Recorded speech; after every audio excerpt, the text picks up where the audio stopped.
Halo teman-teman, saya Ferdinand Bagastama bersama teman saya. Halo, nama saya Rinaldi. Saya dari Teknik Elektro, angkatan 2018. Kali ini kita sudah berada di UPT Taman Budaya Jawa Timur, Cak Durasim. Yuk ikuti petualangan kita.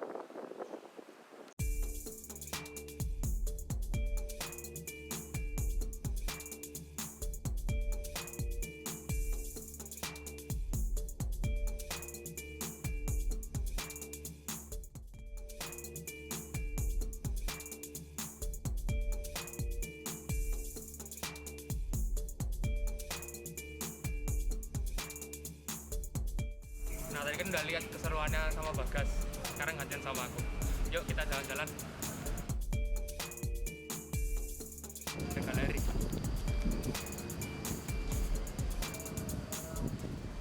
Keren juga ya di sini.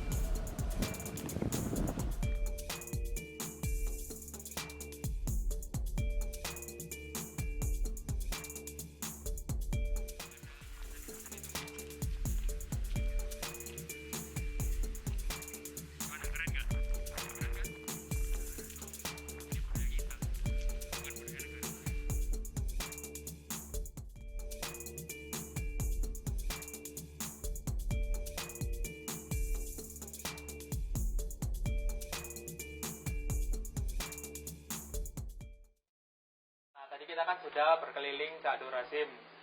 Sekarang kita akan menemui seorang pelaku seni yang ada di Cak Durasim ini.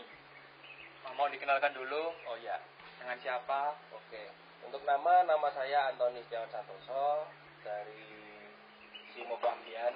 Nah, saya itu lahir tahun 96, bulan Februari. Untuk profil saya berkesenian, saya awalnya di jurusan tari, di kegiatan dance, kemudian sekolah di ISI selama 3 tahun sampai 4 tahun, lalu kembali di Surabaya. Nah, untuk profil keseniannya selama ini saya memulai belajar untuk mendalami seni itu dari tahun 2013 sampai sekarang. Lumayan lama berarti. Sekitar Lumayan 7 tahun. 7 tahunan 7 ya. tahun. Nah, untuk kegiatan sehari-harinya lebih kepada kegiatan pengembangan untuk pengenalan kerawitan kepada generasi milenial. Lokasinya di Jalan Opak, jadi di Landmar Marinir Surabaya. Oh. Nah, saya di sana. Kalau boleh tahu karawitan itu apa? Karawitan itu adalah seni musik tradisional dari Jawa asli yang menggunakan alat musik gamelan. Jadi dia itu adalah musik tradisi asli Indonesia yang dari Jawa Tengah terutama, khususnya dari Jawa Tengah untuk saya. Begitu kira-kira. Oh, begitu. Nah, setelah itu berapa sering sih melakukan kegiatan di Cak Durasim ini?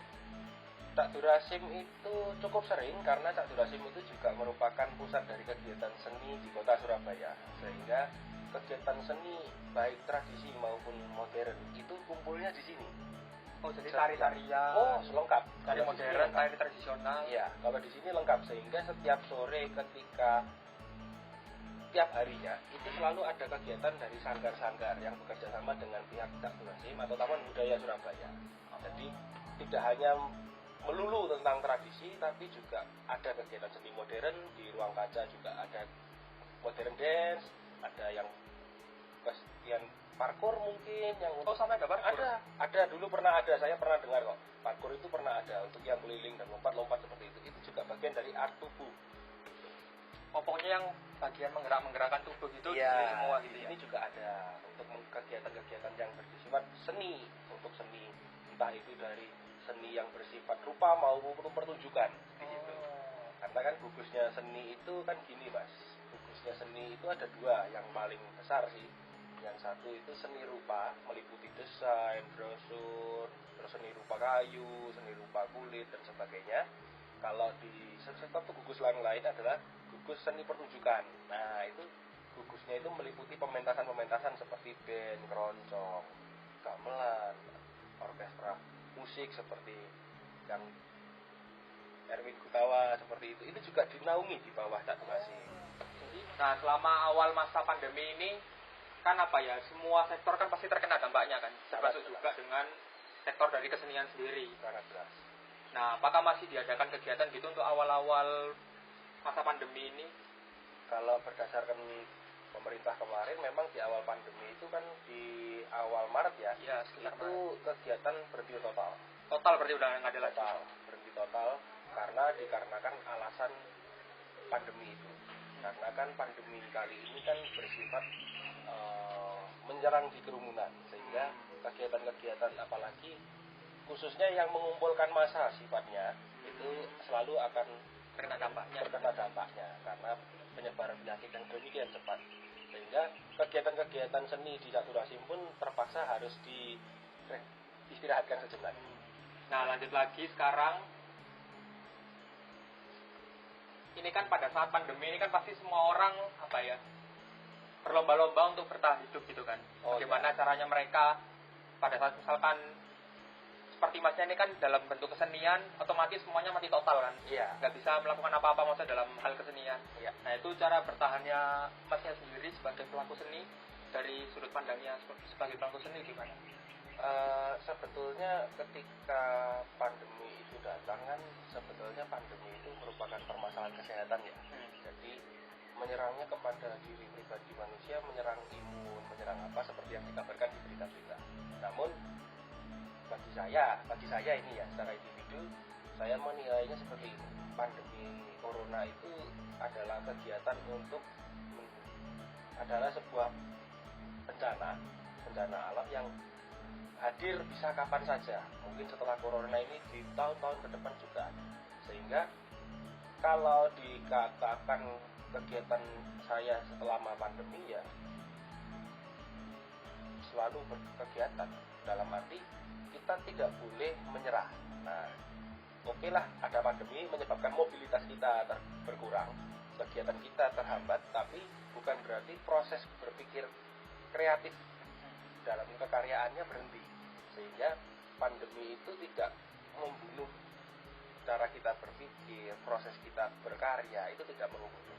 Nah, kegiatan-kegiatan yang saya lakukan meliputi satu, ketika di sisi-sisi kita hanya bisa sendiri di dalam rumah dan sebagainya, ya akhirnya saya akan berkutat kepada bagaimana sih memperbaiki skill saya sebelum pementasan. Sisi positif. Iya, karena kalau kita berpikir yang buruk saja nggak akan selesai, Mas. Makanya kan, kalaupun katakan pandemi ini memang mengganggu, iya mengganggu. Tapi kalau kita kan coba, kalau dari saya ya, kenapa nggak kita melihat dari sisi yang lain, sisi yang positif, supaya di dalam pandemi ini sekalipun kita terhambat oleh penyakit, tidak boleh berkumpul dengan teman, tidak boleh berkegiatan, tidak boleh berkarya, tapi bukan menghambat proses kita berpikir kreatif, proses kita, kegiatan kita ingin berkarya. Kan boleh kita merancang-rancang nih, membuat sebuah pementasan apa, kan itu kan sifatnya pribadi.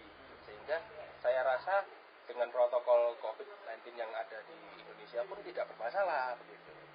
Jadi selama kegiatan saya itu, yaitu tetap berkarya, tapi dengan kata kuncinya tetap produktif waktu masa pandemi ini betul ya. Tapi jangan lupa ada protokol. Nah, itu jangan lupa ya, jangan lupa ada protokol kesehatan yang harus dipatuhi. Nah, harus dipatuhi sama semuanya. Nah, habis tadi kan sudah kita bahas tentang masa pandemi dan juga awal-awalnya itu kan, pada saat perjalanannya. Sekarang ini di Surabaya sendiri juga sudah terjadi new normal, yaitu kegiatan baru dengan kebiasaan-kebiasaan baru seperti menggunakan masker gitu kan. Iya. Nah, terus acara-acara atau kegiatan apa sih yang udah dijalanin selama new normal ini? Untuk itu saya pada saat itu untuk menabung wayangan, jadi menghibur dari sisi wayangannya. Begitu.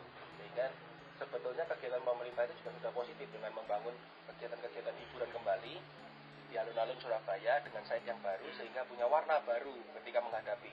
Memang selama pementasan memang wajib masker, karena kan yang diminta Bu Risma adalah protokol kesehatan dijaga, maka kita boleh kan begitu. Makanya sebagai teman-teman seniman juga mungkin yang mau coba, mungkin tahu itu ya, sebaiknya kita menyesuaikan dengan protokol-protokol new normal yang baru. Menurut saya new normal itu tidak terlalu mengganggu sih, malah sungguh menjadikan salah satu jalan keluar untuk penyelesaian kegiatan seni kita.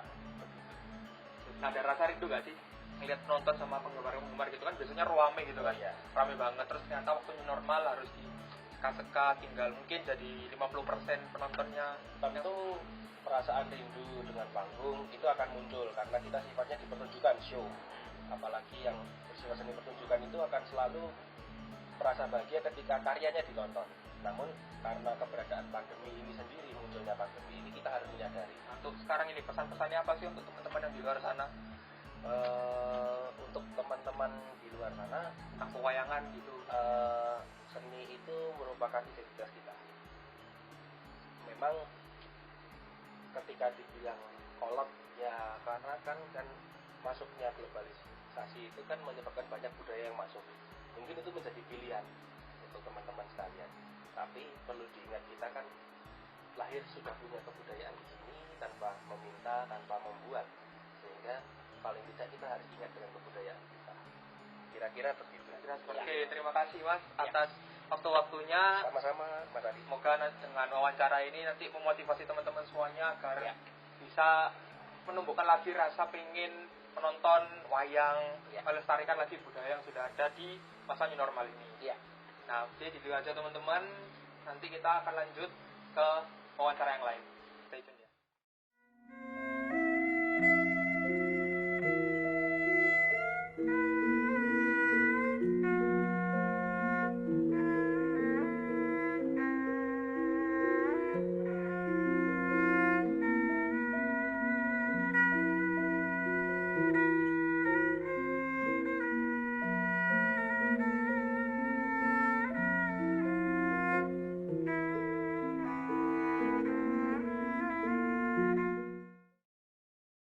Selamat sore Pak. Ya, selamat sore. Terima kasih sudah menyempatkan waktunya untuk kami Iya. wawancarai. Sama-sama.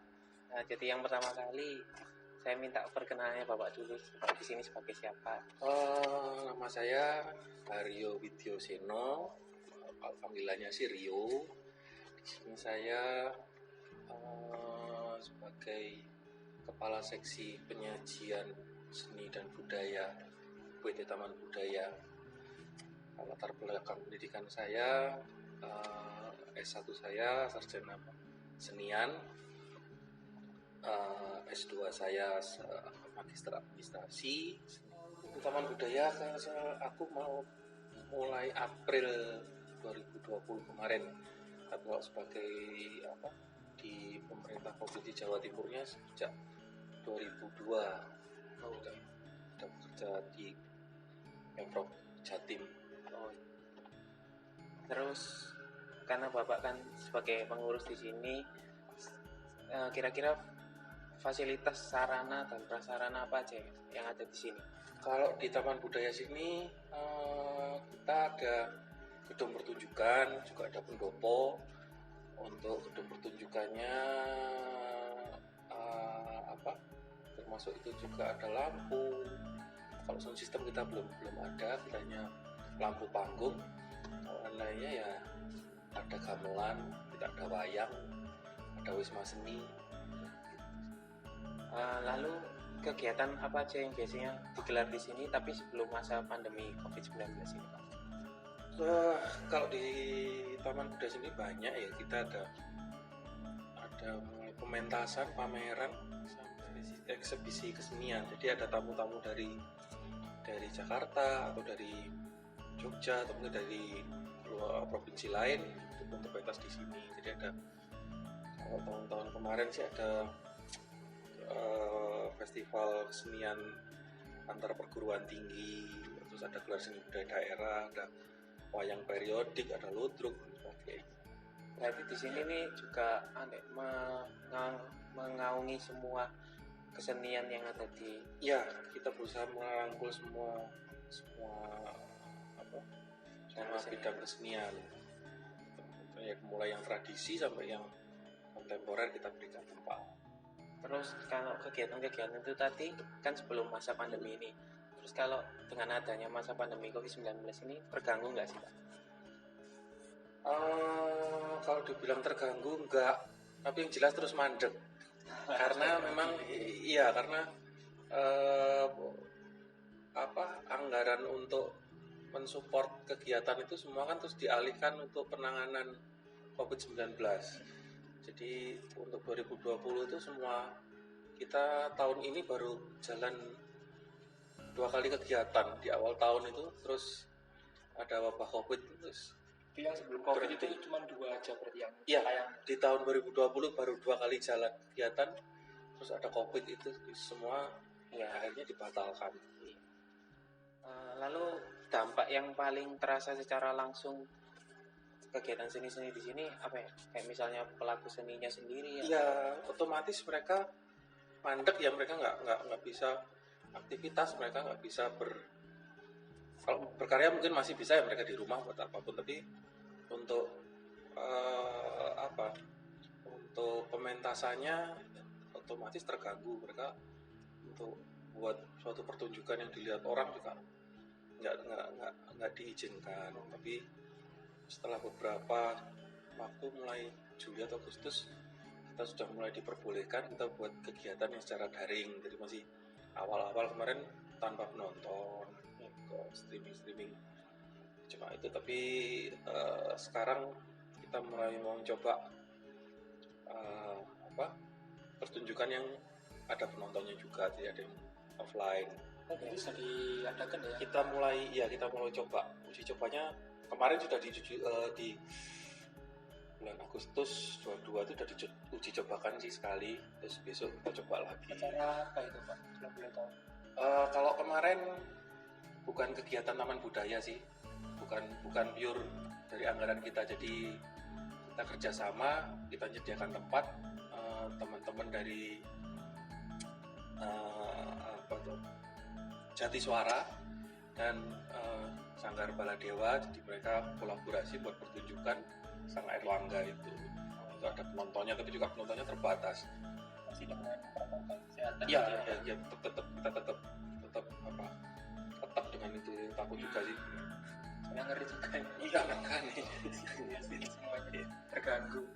Nah ini kan Bapak kan juga sebagai pengurus di sini, caranya Bapak dan rekan-rekan Bapak itu untuk bangkit kembali di masa new normal ini. ya ini kalau sekarang kita berusaha untuk memfasilitasi teman-teman senian itu untuk tetap berkarya, dan kita kasih ruang mereka untuk ekspresi ya lewat daring itu. Jadi kayak kemarin festival Parade Jaranan itu semua kita hanya kita rekam, iya, jadi tanpa penonton. Jadi awal-awal bulan Juli Agustus itu kita masih belum berani ada penonton. Terus Agustus akhir kelihatannya kemarin kan sempat zona orange kalau kita Surabaya itu kita mulai coba untuk dengan penontonnya Airlangga itu. Terus kok setelah itu tadi merah lagi ya mandek lagi. Terus ini kita coba penontonnya ya kita kurangi juga, untuk besok ada dagelan online, dagelan. Kayak acara-acara tadi kan otomatis yang harusnya dari offline pasti kan ada transisi ke online. Itu cara dari pengurus sendiri untuk mempromosikan agar yang lihat offline itu juga pasti akan lihat online itu bagaimana? Ini kita baru belajar juga sih kita. Dan kalau ada akun-akun gitu apa bisa?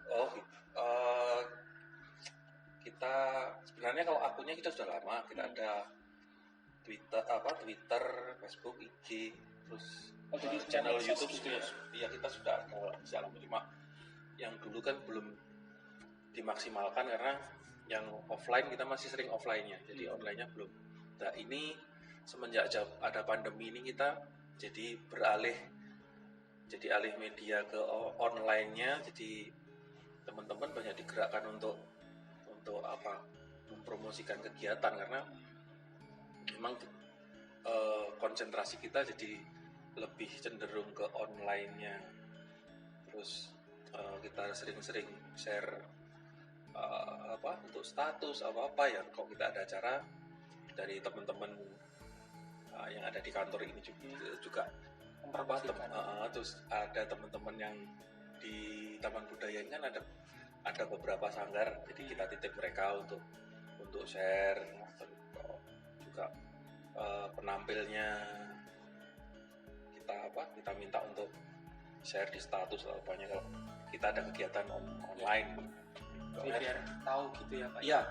Berarti ya, di masa pandemi ini juga kayak ada sisi positifnya gitu ya Pak. Jadi dari yang offline gitu, melulu offline kan kesenian tuh Iya. menunjukkan, jadi akhirnya belajar ke online YouTube. Iya. Otomatis pelajaran Nah, baru iya, dapat lagi. ya, pelajaran baru. Iya, memang betul ya. Ini terpaksa, kan terpaksa ya. Memang ganti era. Jadi normal juga. Jadi normal. Berarti acaranya yang online itu kayak apa coba, kayak tadi ludruk terus apa lagi? Kalau materinya sama sih semua. Dari kalau di Taman Budaya bersama, cuma ya kemasannya kita ada seni pertunjukan tradisional, ada teater yang modern, terus ada musik tradisional, musik modern, semua sama. Cuma ya mungkin jadi judulnya beda, karena kalau dulu kalau offline kita masih judul yang apa ya,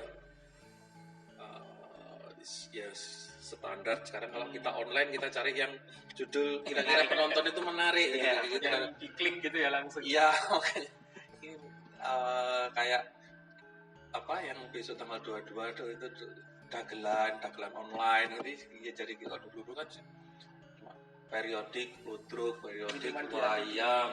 Pamflet depan itu ya. Iya. Terus sekarang ya harus mikir buat judul kegiatan ini yang menarik penonton juga. Terus kalau misalnya kegiatan gitu kan pasti kan perlu kayak persiapan, latihan dan sebagainya itu apa di sini latihannya atau Beberapa kita di sini, tapi apa kita juga belum pernah di sini apa ya,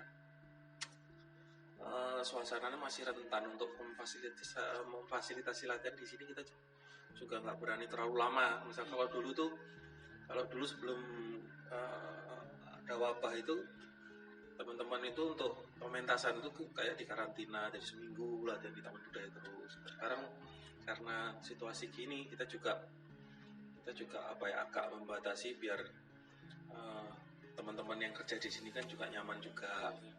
Jadi seandainya ada pementasan paling 2 hari mereka latihan di sini, itu pun waktunya kita batasi.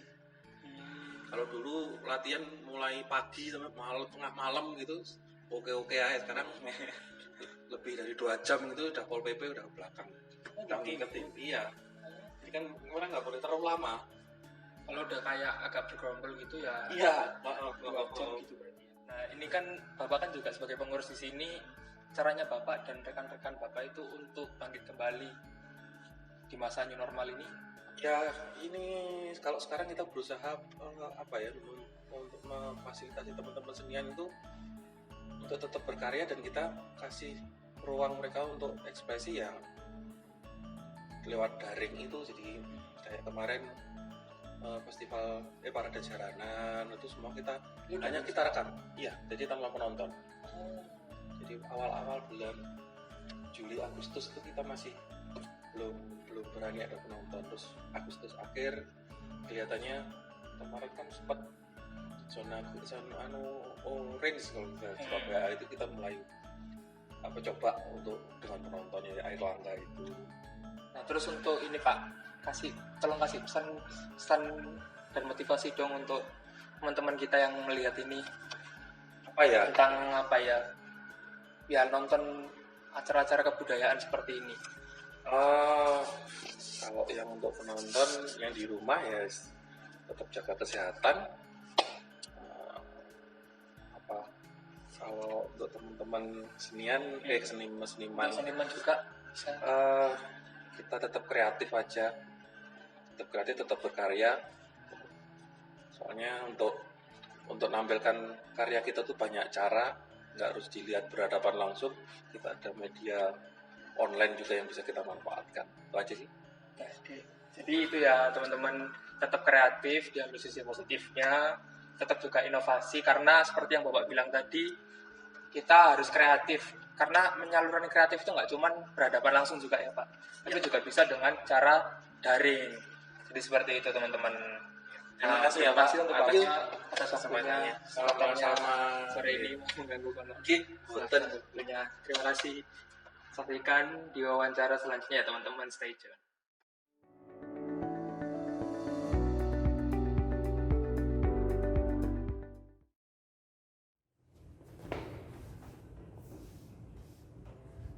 Halo, saya Marcella Audi Susanto dari jurusan Teknik Informatika Universitas Surabaya. Sekarang saya sedang bersama Pendeta Yohanes Soni Irawan. Saya akan mewawancarai Om Soni tentang pelaksanaan protokol kesehatan dengan ibadah gereja yang berlangsung. Jadi Om, Selamat siang. selamat siang Om. Apa aja sih perubahan yang dilakukan supaya ibadah offline di gereja itu memenuhi protokol kesehatan yang sekarang berlaku? Ya, baik. Kita sekarang berada di dalam masa adaptasi baru. Jadi kita dengan kebiasaan yang baru dalam kita menjalankan aktivitas kita, termasuk salah satunya di dalam kita beribadah tatap muka di gereja. Nah, sebagaimana anjuran pemerintah bahwa kita ini untuk menjaga kesehatan kita perlu ada yang namanya protokol kesehatan yang harus kita jalani bersama-sama untuk mencegah penyebaran virus COVID-19 ini. Nah, kesempatan untuk ibadah tatap muka di gereja yang kita biasanya sifatnya itu kekeluargaan, kita bisa menyapa satu dengan yang lain, berkumpul dalam sebuah komunitas, kerumunan, kelompok begitu, dan kita harus mematuhi protokol kesehatan supaya kita bisa tetap sehat dan juga kita tetap bisa beribadah dengan baik. Ya, mungkin itu segala yang perlu kita sesuaikan dalam kegiatan. Dibatasi dengan keadaan. Ya, dibatasi dengan keadaan yang ada ini.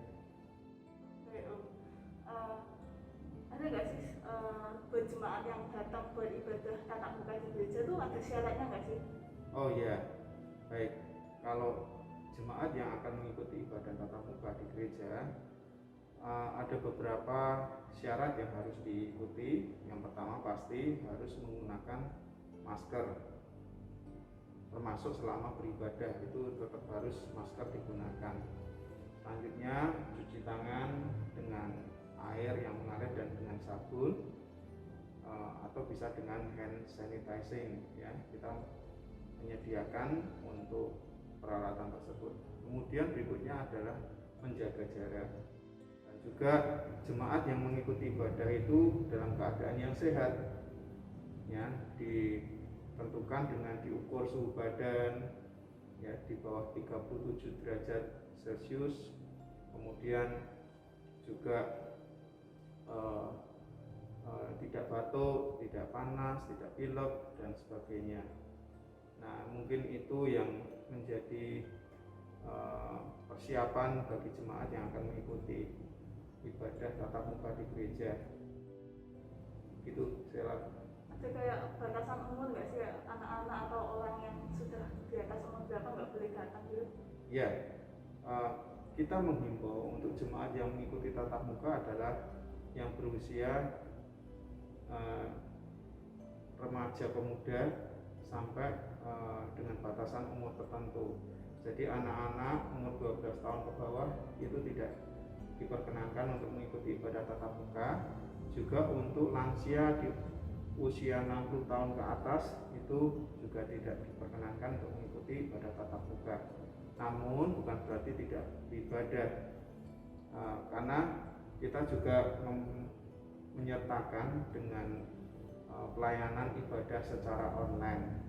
Kalau misalnya pelayan gereja kayak band atau worship leader atau Om Soni sendiri yang membawakan firman Tuhan gitu, gimana rasanya kalau ibadah yang secara protokol kesehatan sendiri? Ya, tentu saja tidak mudah ya untuk mengikutinya, karena kita harus menggunakan perangkat-perangkat yang membuat kegiatan kita terbatas, seperti ketika kita pelayan-pelayan pujian itu menyampaikan pelayanannya, mereka menyanyi sambil mengenakan masker. Tentu saja itu tidak mudah, sangat berbeda sekali dibanding keadaan waktu normal tempo hari. Tetapi kita sadar itu semua sangat bermanfaat. Jadi ada jargon bahwa maskerku melindungimu dan maskermu melindungiku. Jadi seluruh protokol yang kita lakukan itu kita sadar semua ada manfaatnya, sekalipun rasanya tidak nyaman, seperti ketika penyampai firman bicara dengan mengenakan masker, ya waktunya juga tidak singkat ya untuk menyampaikan firman, itu paling tidak antara 30 menit.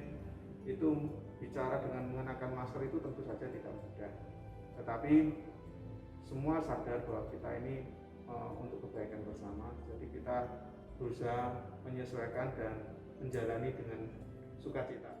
Kalau secara teknis mudahnya lebih mudah yang online, tetapi kita sadar bahwa itu ibadah sebuah kebutuhan. Ketika kita mendapat izin untuk ibadah tatap muka bersama, ya, jadi kita menggunakan kesempatan tersebut sebaik-baiknya, tentu saja dengan bijaksana. Jadi sama-sama semua bisa berjalan dengan baik dan semuanya bisa tetap sehat dan ibadah juga tetap bisa berjalan dengan baik. Jadi kalau milih lebih baik yang mana, ibadah itu sebuah kebutuhan. Ya, tentu saja sebaiknya ibadah tetap bisa berjalan dengan baik, dengan protokol kesehatan dengan baik. Itu yang menurut saya yang baik. Yang penting. Ya, sama-sama baik untuk bisa berjalan sama-sama. Oh gitu ya Om. Terus kalau datang ibadah offline gitu, malamnya Om Sony di grup itu masih link Google Form yang buat diisi nama sama nomor telepon atau buat daftar kalau mau datang. Nah, kalau misalnya belum daftar itu boleh daftar di depan sebelum masuk ke gereja. Itu kenapa sih Om kok harus ada nama dan nomor teleponnya, itu buat apa? Ya betul. Sesuai dengan protokol kesehatan, ketika kita beribadah tatap muka, ruangan yang digunakan itu hanya boleh digunakan maksimal 40% dari kapasitas. Jadi tempatnya sangat terbatas sekali. Oleh sebab itu kita melakukan pendaftaran, membuka pendaftaran secara online itu untuk yang pertama, untuk menyesuaikan jumlah jemaat yang akan hadir dengan tempat. Kalau tempatnya sudah tidak cukup, maka kita akan menginformasikan kepada jemaat untuk bisa mendaftarkan di ibadah di jadwal berikutnya yang masih ada tempat. Nah, itu fungsi yang pertama. Yang kedua juga untuk komitmen bagi jemaat yang hadir, bahwa ketika mereka mendaftarkan diri untuk ibadah, itu bentuk komitmen kerinduan mereka untuk datang kepada Tuhan. Dan saya percaya dari situ berbeda sekali ketika orang yang mendaftar dengan yang tidak mendaftar. Tentu saja yang mendaftar akan bertanggung jawab dengan catatan pendaftaran yang dia sudah sampaikan. Jadi dari situlah maka dibuat pendaftaran tersebut, ya. Jadi gunanya untuk yang pertama untuk kapasitas tempat, yang kedua untuk komitmen dari jemaat itu sendiri, ya. Yang ketiga, dan itu sebenarnya adalah protokol medis juga, tetapi kita tidak mengharapkannya, bahwa kita punya catatan siapa saja jemaat yang pernah hadir di dalam gereja. Itu yang menjadi dokumen administrasi gereja dalam pelaksanaan protokol kesehatan. Terus ini pertanyaan lagi Om, kan jadi kalau ibadah tatap muka itu banyak jemaat yang datang ke sini, 40% dari kapasitas datang ke sini.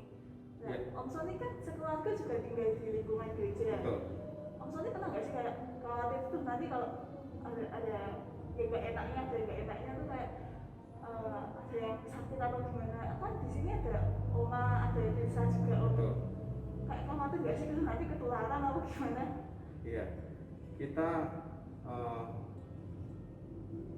menjalankan ini semuanya tentu saja dengan bijaksana.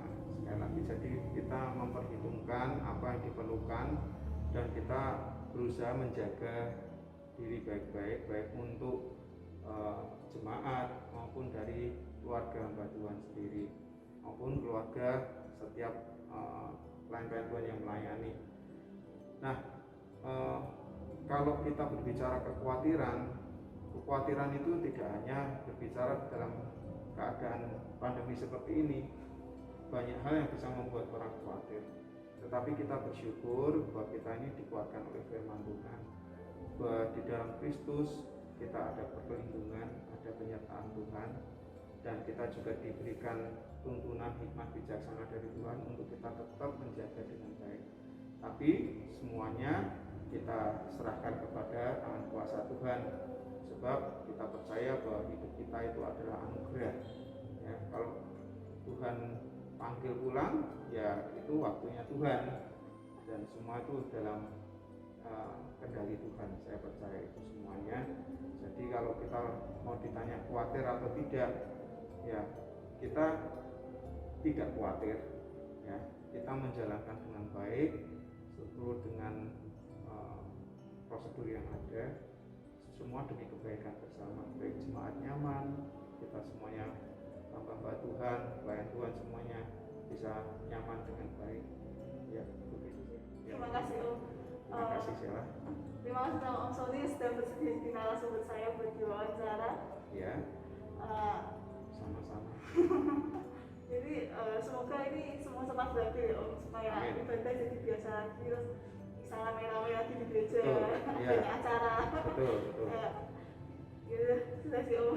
Ya, oke. Terima kasih Terima kasih, Sheila. Om. Sukses selalu ya. Tuhan Ya. Yesus berkati. Ya.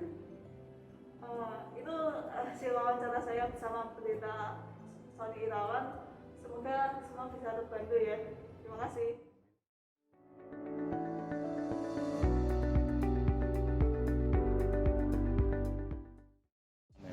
Selamat malam, perkenalkan nama saya Yolenta Ladeta Noventa dari Teknik Informatika Universitas Surabaya. Jadi pada malam hari ini saya akan mewawancarai Pak Nabi, yaitu seorang satpam dari salah satu perumahan yang berada di Surabaya Barat. Selamat malam Pak. Selamat malam. Bagaimana sih upaya yang dilakukan dalam pencegahan COVID-19 ini?